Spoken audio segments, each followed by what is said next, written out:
기도하시겠습니다. 사랑 은혜 많으신 하나님 아버지 감사합니다. 성령 강림주일 성령 충만함으로 오늘 하루도 승리하게 하시고 이 저녁 찬양하며 기도하며 말씀 듣게 하심을 진심으로 감사합니다.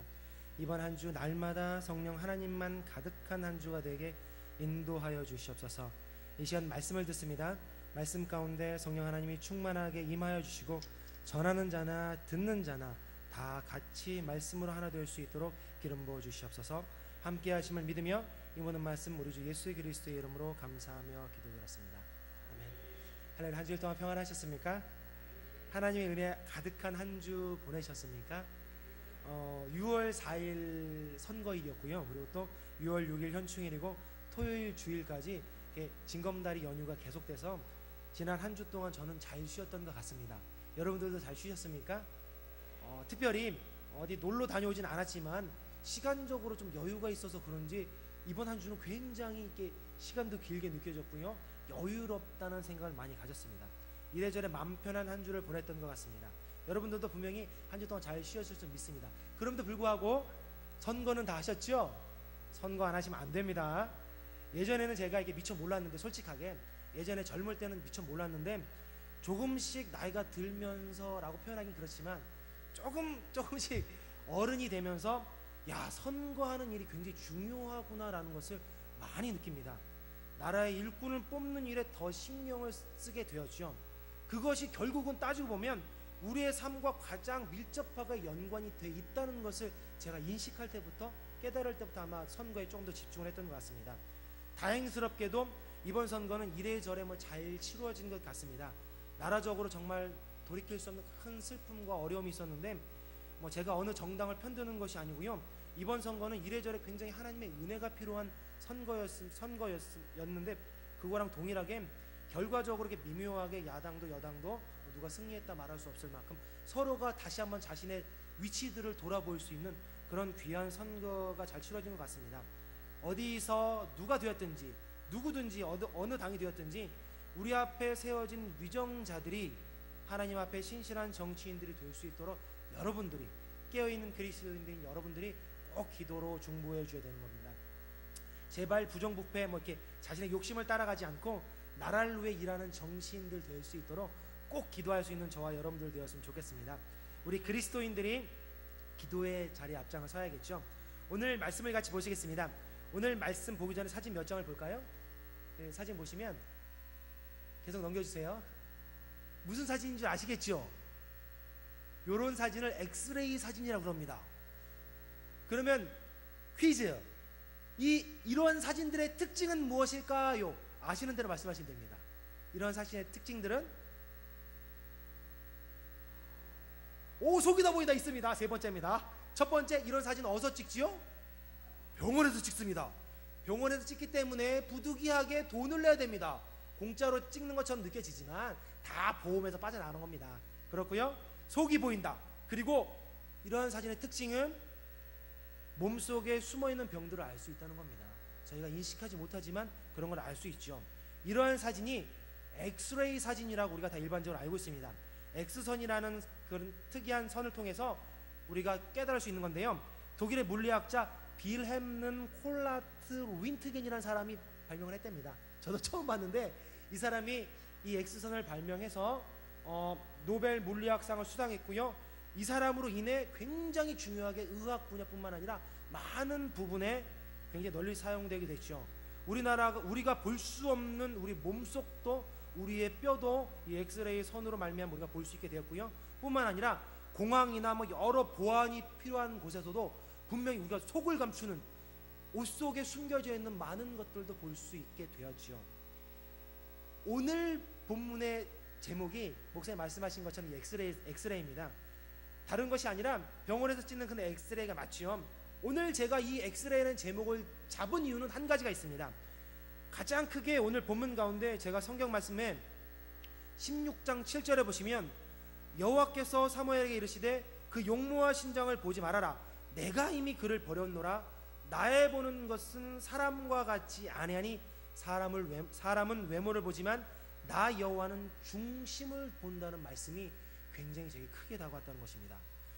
여호와 하나님이 사람의 중심을 보신다는 이 말씀이 우리가 앞에서 봤던 사진들처럼 하나님이 병원에서 찍는 그 엑스레이, 숨길 수 없이 우리 모든 것이 드러날 수밖에 없는 그런 사진처럼 감춰진 모든 것을, 우리의 모든 것을 낱낱이 꿰뚫어 보시고 있는 하나님의 모습이 그려졌다는 것입니다.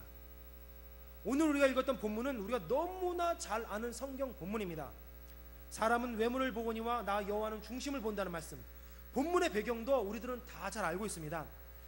원래 이스라엘 백성이 하나님으로부터 직접 선지자를 통해서 신정 통치, 하나님이 통치를 받던 이스라엘 민족이 다른 이방 나라들이 왕이 있는 것이 좋게 보여서 하나님께 왕을 달라고 기도했고요, 그 기도대로 하나님이 사무엘 선지자를 통해 이스라엘 첫 번째 왕 사울왕을 세우셨죠. 역시나 사울왕이 하나님께 범죄함으로 하나님을 떠남으로 말미암아 그로 인해 하나님께서 친히 두 번째 이스라엘 왕을 세우는 본문이 오늘 우리가 읽었던 본문입니다. 그러면서 16장 13절에 사무엘의 기름불을 취하여 그 형제 중에서 그에게 부었더니 이날 이후로 다윗이 여호와의 신에 크게 감동되었니라. 다윗을 이스라엘 왕으로 세우는 본문입니다. 그러면서 하나님이 다윗을 세울 때 그 어떤 것보다도 나는 사람을 외모로 보지 않고 그의 중심을 본다라고 말씀하셨다는 것이죠. 여기서 외모라는 것은 우리가 아는 것 똑같습니다. 외모라는 것은 직역하면 눈이란 뜻으로 곧 육신의 눈, 우리 눈으로 보는 것을 이야기하고요, 중심이란 뜻은 직역하면 마음을 나타내는데, 중심으로 본다는 것, 마음을 본다는 것은 그냥 말 그대로 눈으로 보지 않고 우리가 두 눈으로 보는 것이 아니라 문자적으로 사람을 판단하는 기준에 있어서 인간의 척도와 하나님의 척도가 다르며, 하나님은 눈으로 보는 것이 아니라 그 마음의 중심, 마음의 눈을 가지고 사람의 내적 겸손이나 신앙이나 인격, 진실성, 눈으로 보여지지 않는 그 안을 본다는 뜻이 숨어 있다는 것이죠. 이렇게 마음의 중심을 보고 택한 이스라엘 두 번째 왕이 다윗 왕입니다. 다윗 왕이 어떠한 삶을 살았는지 여러분들 잘 아실 것입니다. 사랑하는 늘사랑교회 성도 여러분, 오늘 제가 이 본문 말씀을 통해 다시 한번 하나님이 기뻐하실 참 그리스도인, 바른 신앙인으로서 여러분들과 말씀 가운데 다시 한번 서고 싶습니다. 말씀을 통해 무엇보다도 아까 보여줬던 엑스레이처럼 우리가 숨길 수 없는 우리의 마음의 중심을 보시는 하나님이, 어떻게 그 마음의 중심을 보시는 하나님이 다윗을 택해 세웠는지, 또 무엇이 다윗으로 인해 그렇게 하나님의 눈에 들게 되었는지, 하나님 앞에 택함을 받는 계기가 되었는지, 그렇게 우리 또한 다윗과 같이 하나님이 기뻐하실 바른 그리스도인들로 세워질 수 있도록 주님의 이름으로 간절히 축원합니다. 첫 번째, 우리가 정말 하나님이 원하시는 다윗처럼 세상 가운데 기름 부음 받는 사람이 되기 위해서는 어떻게 해야 될까요? 먼저 오늘 본문의 기록처럼 세상이 아닌 성령 충만함으로 하나님처럼 하나님의 눈으로 볼 수 있는 마음을 가져야 된다는 것입니다. 먼저는 성령 충만함이고요, 두 번째는 하나님의 눈으로 하나님의 마음을 볼 수 있는 사람이 되어야 된다는 것이죠. 세상이 아닌 하나님의 눈으로 볼 수 있는 마음, 16장 7절에 하나님이 하신 것입니다. 사람은 외모를 보거니와 나 여호와는 중심을 본다. 이곳에는 두 명의 유명한 사람이 등장합니다. 사무엘과 다윗이죠. 둘 다 너무너무나 이스라엘 역사에서는 유명한 분들입니다. 사무엘은 우리가 아는 것처럼 그의 어머니 한나가 기도함으로 하나님께서 주신 아들이고요, 또 태어나면서부터 어릴 때부터 성전에서 자란 온전히 하나님께 붙들림 받은 선지자였습니다. 누구나 할 것 없이 아마 이스라엘 가장 위대한 선지자 중에 한 명으로 말할 것입니다. 뿐만 아니라 다윗 또한 마찬가지입니다. 그의 삶 가운데 몇 가지 큰 실수는 있었지만 하나님이 친히 나의 마음에 합한 사람이라고 얘기할 정도로 가장 이 땅에서 존귀함을 받았던 사람이라는 것이죠. 그런데 먼저 등장한 그 선지자 사무엘 선지자의 모습을 보면 재밌는 모습이 기록되어 있습니다. 16장 6절에 그들이 오매 사무엘이 엘리압을 보고 마음에 이르기를 여호와의 기름 부을 받을 자가 과연 그 앞에 있도다라는 표현이 기록됐습니다. 이새의 첫 번째 아들 엘리압을 보았을 때 눈에 보이는 외모와 용모로 그를 바라봤다라고 성경은 기록하고 있다는 것이죠. 이 일을 하나님은 책망하시진 않으시고요, 조용히 사무엘에게 지적해 주었습니다. 7절에 보시면 용모와 신장을 보지 말아라. 사무엘아, 네가 보았던 용모와 신장을 보지 말아라. 내가 보는 것은 그 사람의 중심을 보아야 된다라고 사무엘에게 조용히 하나님이 가르쳐 줬다는 것이죠. 하나님은 오늘 말씀을 통해서 일반적인 사람들, 세상 사람들의 눈과 하나님의 눈이 다름을 사무엘 선지자를 통해서 우리들에게 가르쳐 주고 있다는 것입니다. 사무엘상 16장 11절에 보면 이새의 아들들이 쭉 나오고 있습니다. 그러면서 16장 12절에 이에 보내어 그를 데려오라.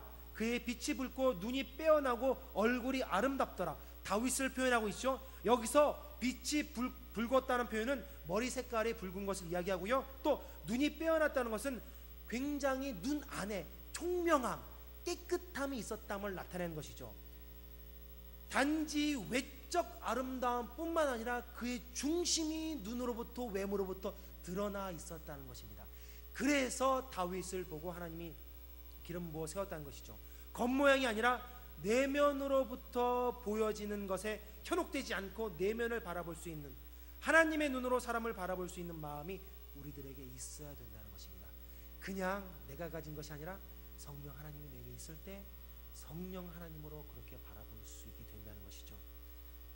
두 번째, 그렇게 하나님이 원하시는 기름 부음 받은 다윗과 같이 되려면 우리는 성령 충만함으로 하나님의 마음으로 중심을 바라봐야 되고요, 그리고 내면의 중심을 보고 자신에게 주어진 일들 가운데 최선을 다한 삶을 살아야 된다는 것입니다. 굉장히 중요합니다. 자신에게 주어진 모든 일들에 최선을 다해 사는 삶, 그것이 작은 일이든 큰 일이든 내게 주어진 일에 최선을 다해 감당할 때 하나님은 그 모든 것들 가운데 다윗을 바라봐 주셨다는 것이죠. 우리가 두 명의 사람이 등장한다고 그랬죠. 사무엘도 마찬가지고 다윗도 마찬가지입니다. 사무엘은 사울 왕을 세우기 위해서도 정말로 하나님의 뜻에 따라 순종해서 달려나가고요, 또 사무엘은 다윗 자신도 자신에게 주어진 일, 양치는 일이었죠. 자신에게 주어진 일을 얼마나 신실하게 감당했는지 성경은 쭉 기록하고 있습니다. 사무엘상 16장 1절에 보면 사무엘 선지자가 다윗 왕을 기름 부으러 세우러 갈 때 상황입니다. 여호와께서 사무엘에게 이르시되 내가 이미 사울을 버려 이스라엘 왕이 되지 못하게 하였거늘 내가 그를 위하여 언제까지 슬퍼하겠느냐. 너는 뿔에 기름을 채워 가지고 가라. 내가 너를 베들레헴 사람 이새에게로 보내리니 이는 내가 그의 아들 중에서 한 왕을 보았느니라 하느니라. 하나님이 포기한 사울 왕을 위해서 눈물을 흘려 기도하는 사무엘의 모습과 뿐만 아니라 하나님의 명령에 따라 다윗을 찾아가는 모습들이 기록되어 있다는 것이죠. 사울 왕을 섬길 때도 사무엘은 중심을 다해 흐트러짐 없이 자신에게 주어진 최고의 일들을 감당했다는 것입니다. 자신에게 주어진 모든 일에 최선을 다해 사무엘 선지자는 삶을 살았다는 것이죠. 뿐만 아니라 다윗도 마찬가지입니다. 다윗의 삶은 그의 삶이 양치기로부터 시작이 됐지만 양치기의 삶뿐만 아니라 악신이 들렸던 사울 왕에게 수금을 탈 때도 마찬가지고요, 전쟁터에 나갔을 때도 마찬가지고요, 도망자의 삶을 살 때도 마찬가지고요, 그의 삶 모든 걸음걸음 자신에게 주어진 일을 최선을 다해 살았다고 성경은 기록하고 있다는 것이죠. 성경에 보면 이새의 아들이 일곱을 지나갔다라고 이야기를 합니다. 역대상 2장 13절에 보면 이새는 맏아들 엘리압과 둘째로 아비나답과 셋째로 시므아와 넷째로 느다넬과 다섯째로 랏대와 여섯째로 오셈과 일곱째로 다윗을 낳았다라고 이야기를 합니다. 역대상 표현과 오늘 사무엘상 표현이 좀 다르죠. 이거는 학자들이 이야기를 하길 원래 이새는 8명의 아들이 있었는데 다윗 위에 있던 한 아들이 아마 어려서 죽었을 것이라고 이야기를 합니다. 그래서 오늘 본문처럼 막내 아들, 어떻든지 막내 아들이 다윗이며 다윗이 지금 양치는 곳에 가 있다라고 이야기하고 있습니다. 그리고 그 일을 통해 사무엘이 다윗을 불러오게 되고요, 양치는 위치에서 얼마나 열심히 그가 그 일들을 감당했는지, 양을 지키기 위해서 사자와 곰에게도 당당하게 맞서 싸울 만큼 자신에게 주어진 일을 최선을 다하던 다윗의 모습들이 사무엘상에는 쭉 기록되어 있습니다. 그렇게 사무엘도 다윗도 자신에게 주어진 일에 최선을 다해 성실히 행했음을 성경은 기록하고 있다는 것이죠. 그러한 성실함과 충성됨이 하나님의 마음에 합한 왕으로 세우게 된 계기가 됐다는 것입니다. 그리고 그렇게 삶 가운데 성실한 다윗은 결국 하나님의 뜻에 철저히 순종하는 용기로 나아갔다는 것입니다. 순종의 용기, 순종의 용기로 기름 부음 받은 자의 자리에 서게 됐다는 것이죠. 사무엘은 사울 왕이 살아있을 때도 하나님의 말씀을 따라 다윗 왕의 기름 부으란 그 말씀을 지키는 것이 쉽지 않았을 것입니다. 여러분들이 아시는 것처럼 사울 왕이 만약에 사무엘이 다음 왕을 위해서 기름 부으러 간다는 것을 알았다면 어떤 행동을 취했을까요? 당연히 사무엘의 길을 막았겠죠. 심하면 사무엘을 죽였을 수도 있을 것입니다. 뿐만 아니라 두 번째 왕으로 하나님이 기름 부어서 다윗을 세웠다는 것을 알았다면 사울 왕이 어떤 행동을 취했을까요? 100% 다윗의 모든 가문은 멸절당했을 것입니다. 그럼에도 불구하고 사무엘도 하나님의 말에 용기 있게 충성을 하고 순종을 했고요, 다윗 자신도 하나님의 말씀에 용기 있게 순종함으로 나아갔다는 것입니다. 그러기에 그들이 하나님 앞에 신실하게 기름 부음 받은 자들로 이스라엘 왕으로 설 수 있었다는 것이죠. 분명히 모든 것은 하나님의 계획하심과 섭리가 있었음에도 불구하고 하나님의 말씀을 듣고 순종하는 일에는 늘 여러 어려움들이 따른다는 것입니다. 그 어려움들 가운데 용기 있게 순종할 수 있는 믿음이 필요하다는 것이죠. 사울 왕이 자신이 버려지고 다른 왕에게 왕을 기름 부어 세우는 일을 알게 되었다면, 또 사울 왕이 이세의 가족들이 기름 부음 받았다는 것을 알게 되었다면 어떤 일이 벌어졌을까요? 여러분들 오해하지 마시기 바랍니다. 사무엘상 19장 우리가 읽었던 본문 뒷장에 보시면 사울 왕이 악신이 들려서 다윗을 죽이려고 막 쫓아다니는 일들이 기록되어 있습니다. 이거는 다윗이 기름 부음 받은 것 때문에 그런 일이 벌어지는 것이 아닙니다. 이것은 다윗이 하나님이 세워주셔서 골리앗도 죽이고 또 이스라엘 사람들에게 사울은 천천히요 다윗은 만만이라는 그런 막 칭송된 소리를 들음으로 말미암아 사울이 단순히 다윗을 시기함으로 죽이려고 쫓아다녔던 것입니다. 오늘 본문의 일과는 상관이 없는 일이라는 것이죠. 하여간 다윗이나 사무엘이나 하나님의 뜻에 따라 기름 부음 받는 그 일에 용기 있게 순종했다는 것이 중요하다는 것입니다. 그 용기와 순종의 길에 사무엘도 다윗도 따랐던 것입니다. 그러기에 하나님의 마음에 합한 이스라엘 왕으로 세워져 나아갈 수 있었다는 것이죠. 사랑하는 늘사랑교회 성도 여러분, 오늘 말씀을 들으면서 어떤 생각이 드십니까? 저는 솔직히 얘기하면 가장 먼저 우리들이, 많은 그리스도인들이 어쩌면 사무엘이 엘리압을 보았던 것처럼, 다윗의 형 엘리압을 보았던 것처럼 어쩌면 우리가 그리스도 안에 있는다라고 이야기하지만 어쩌면 사람의 눈에 보여지는 부분, 많은 부분, 눈에 보여지는 부분에 의지하지 않나라는 생각이 들었습니다. 어느 교회나 작은 교회든지 큰 교회든지 이러한 사실은 별반 다르지 않을 것입니다. 솔직하게 여러분들이 만약 우리 교회에 2명의 사람들이 등록한다 생각합시다. 한 사람은 옷도 굉장히 정결하게 입고 깔끔하게 입고요, 직업도 굉장히 좋아 보이고 여러 가지로 우리들 호감을 받을 만한 사람, 또 반대로 한 사람은 그 사람과 다르게 보여주는 외모도, 보여주는 직업도, 보여주는 모습이 조금 초라한 모습이라면 여러분들은 누구에게 더 많은 관심을 가지시겠습니까? 솔직하게 첫 번째 사람에게 더 관심이 갈 수밖에 없겠죠. 누구를 탓할 것이 없습니다. 이 땅에 살아가는 대부분의 그리스도인들이 아마 이 일에는 자유하지 못할 것입니다. 사무엘이 엘리압을 보고 기름 부음 받을 자라고 여겼던 것처럼 말이죠. 어느 교회에서 참 안타까운 일이 일어났습니다. 어느 날 새벽 예배에 굉장히 듬직한 한 분이 오셔서 좀 뭔가 있어 보이는 그분이 새벽 예배를 너무너무 열심히 참여하더랍니다. 조용히 와서 예배드리고 열심히 기도하고 돌아갔습니다. 그러길 거의 한 6개월 정도 하고요, 그렇게 조용히 예배드리고 돌아가다가 그런 후에 교회에 등록하게 되고요, 그러면서 교회 사람들과 친해지면서 교회 여러 가지 이런저런 일들을 막 섬겼습니다. 그렇게 그 집사님이 주일날 예배도 나오고 교회도 여러모로 잘 섬기기 시작했고, 그러던 중에 그 집사님이 이게 정보기관의 중직에 있는 사람이다라는 얘기가 아름아름 알려졌습니다. 그래서 많은 교회 사람들이 더 주목을 하게 되었죠. 그런데 어느 날 갑자기 그 교회에서 그 집사님이 모습을 감추었습니다. 그런 후에 교회를 떠나 사라진 일 후에 무슨 일이 벌어졌을까요? 교회가 난리가 났습니다. 그 집사님이 사라진 후에 이곳저곳에서 성도님들이 그분에게 투자했다가 낭패를 보았다라고 난리가 났다는 것이죠. 그 교회에서 이렇게 많은 액수의 금액을 피해봤다라고 이곳저곳에 성도님들이 이야기했다는 것입니다.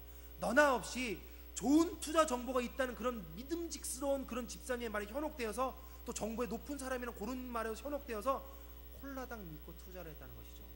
놀라운 것은 그 투자자들 중에 교육자들도 있었다는 것입니다.